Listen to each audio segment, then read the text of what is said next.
Welcome to part 2, the behind the scenes look at the 1993 California water well rescue. I'm going to provide some insight on the impactors that drove the incident to success and those that threatened to derail it. And believe me, there were plenty. I'm Jeff Alvich, and this is my story. The abandoned water well was actually located on residential rental property, and a steel bucket had been welded on as a makeshift seal. The bottom was completely rusted through after years of environmental exposure. Little Javier was actually 2.5 years old, not 3 as reported, and he went down the well to actually retrieve a ball or a stick he threw down there. His principal language was Spanish. Now, our rescue strategy was straightforward. Number 1 was to maintain victim position. Second, maintain environmental conditions. Third, maintain incident physical security. And of course, we had our operational periods and milestones established as well. Now, some of the unique things that happened was after I went on air and advised dispatch that I was responding code 3, which you heard in part 1, the on-scene division chief transferred on-scene incident command to myself. Yeah, that was a bit of a surprise. Once we arrived on scene, we asked city engineers to provide us with a geological assessment. They advised that the ground was too unstable for conventional digging, meaning collapse was basically imminent. We requested law enforcement establish a 2-block perimeter around the scene, and equipment contractors were staged a half-mile away, partially due to the massive volunteer response that we projected, which did happen. One of the important lessons learned was to establish or provide a law enforcement officer assigned to the staging area manager. We also requested the County Emergency Operations Center be activated to handle all public information and media. Given our incident occurred not long after the baby Jessica rescue in Texas, we felt that the media attention for this would be paramount, and it was. But this provided a couple opportunities for us as well.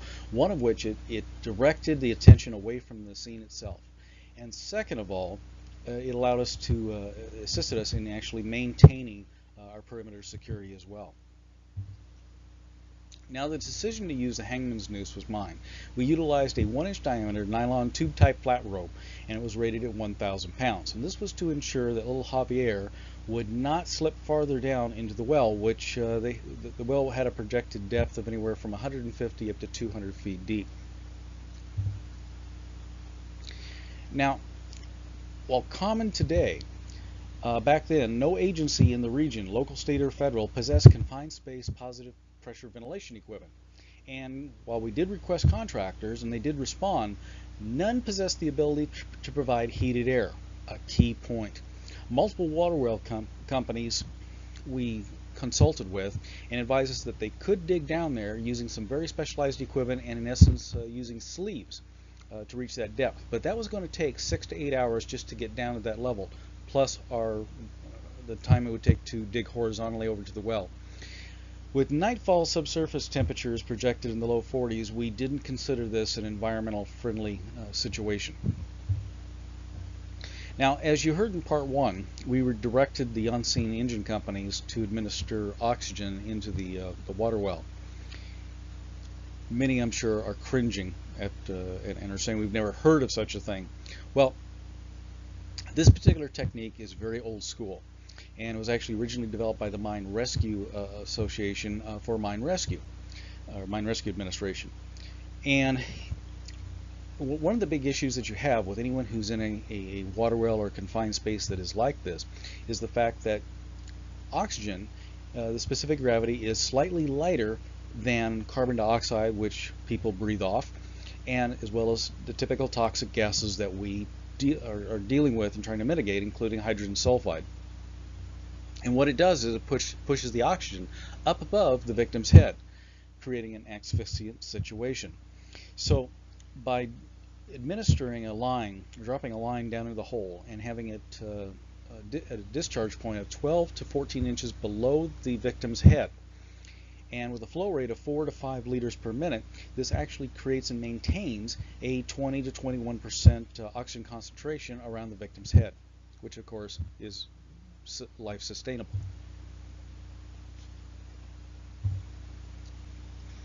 Now, we also knew, because of the emotional type of event this was, we were going to probably have a lot of volunteer help.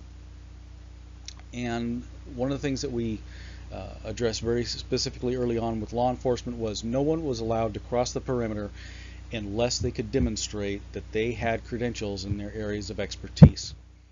And we had numerous persons arriving claiming to be physicians. Law enforcement not only demanded credentials, but also did background checks and discovered that one person, as a matter of fact, was actually a pharmacist.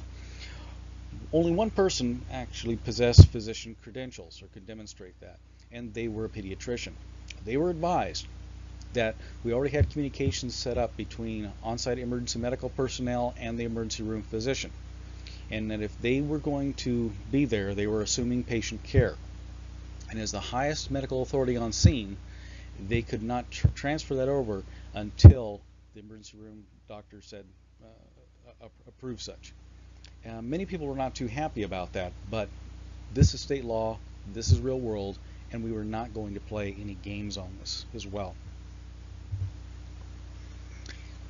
Now, prior to attempting the actual rescue, we still did not have a visual confirmation on the attachments of the very first rope. So to make sure that Javier didn't slip down farther, and we wanted to make sure that we had him by the wrist and that he wasn't just holding on to the rope itself, he was asked to raise his hands as high as he could above his head, which he did. Then a second hangman's noose was tied around the first line, and in true John Wayne fashion, we lassoed his wrist. Once the cameras arrived, now we knew that we had both a primary and secondary line on his wrist. He's not going anywhere. If we look at the picture here, just to give you an idea, the green arrow actually points to the garden hose, which was providing the oxygen to maintain the oxygen environment down there. The red arrow is actually pointing to the original first line, flat rope line that was sent down, and the yellow arrow is pointing to the purple flat rope, which was the second line that was sent down. Now, prior to making the decision, after the cameras arrived and we verified that both ropes were around his wrist, we had a briefing with everyone. And law enforcement advised us that their personnel were stretched to the limits, and that if we were successful in bringing Javier up out of the well, they could only maintain crowd control for 5 minutes max. So all personnel were briefed. EMS were directed that the primary and secondary surveys, if we were successful in bringing Javier out of the well, primary and secondary surveys had to be completed within 2 minutes. In essence, we were treating this as a mass casualty or triage type situation, and that the ambulance had to be en route at the 2-minute mark. One of the good issues that happened out of this was that when we gave the order for the firefighters to begin raising Javier up with the ropes, they were bringing him up so fast we couldn't get the camera out of the way fast enough, and actually had to order them to stop and slow down. One of the things that people have asked me over the years is, Jeff, what is the difference between your water well rescue and the baby Jessica rescue? Well, here's the comparative analysis. Little Javier was 2.5 years old, baby Jessica was 1.5 years. Our well diameter was about 9 inches, theirs were 8. Our well depth was 150 to 200 feet deep. We don't have the information on the baby Jessica well depth. Little Javier was about 30 feet below surface, baby Jessica was 22 feet below surface. Our rescue duration was just under 3 hours. Baby Jessica's rescue duration was almost 58 hours. Now, each of us were dealing with different types of dynamics. Because of the unstable ground conditions causing possible collapse, for us, this was going to require some very specialized water well boring equipment. By the same aspect or contrast, baby Jessica's rescue, they faced an incredible impactor for the time. As soon as they started digging, they were initially doing fine, but then they hit bedrock, and this is what led to the 58-hour duration. They were using conventional construction type equipment, which really isn't designed to work in those type of conditions. Today, a water jet or laser equipment would be the tools of consideration for this type of operation. Now, technically, a life safety knot provides a fixed loop which by definition will not tighten or loosen.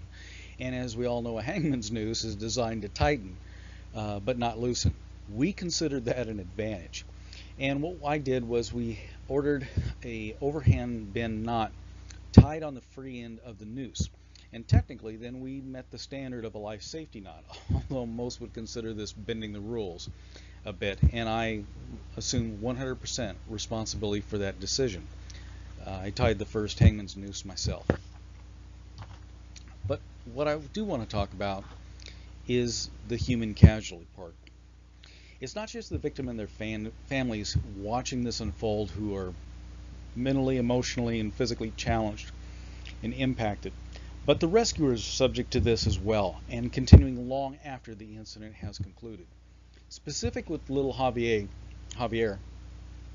after he was assessed at the hospital, within a few hours, he was home. He was found to have just minor friction burns to the tips of his fingers as a result of contacting the walls during his initial free fall descent.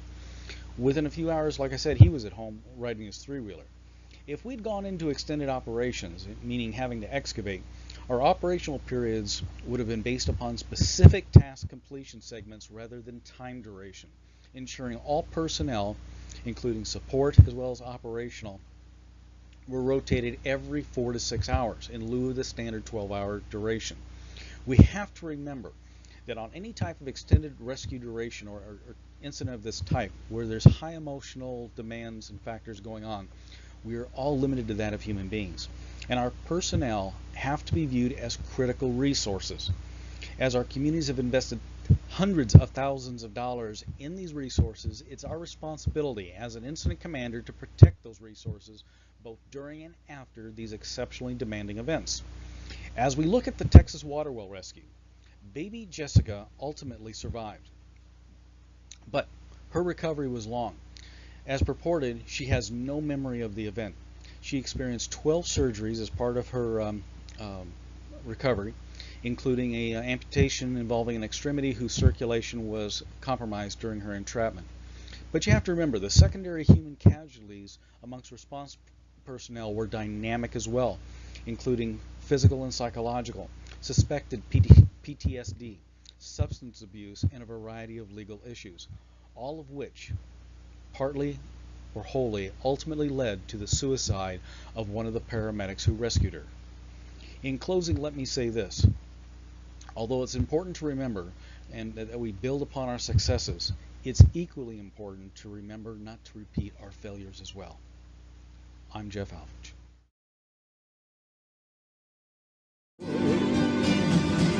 So this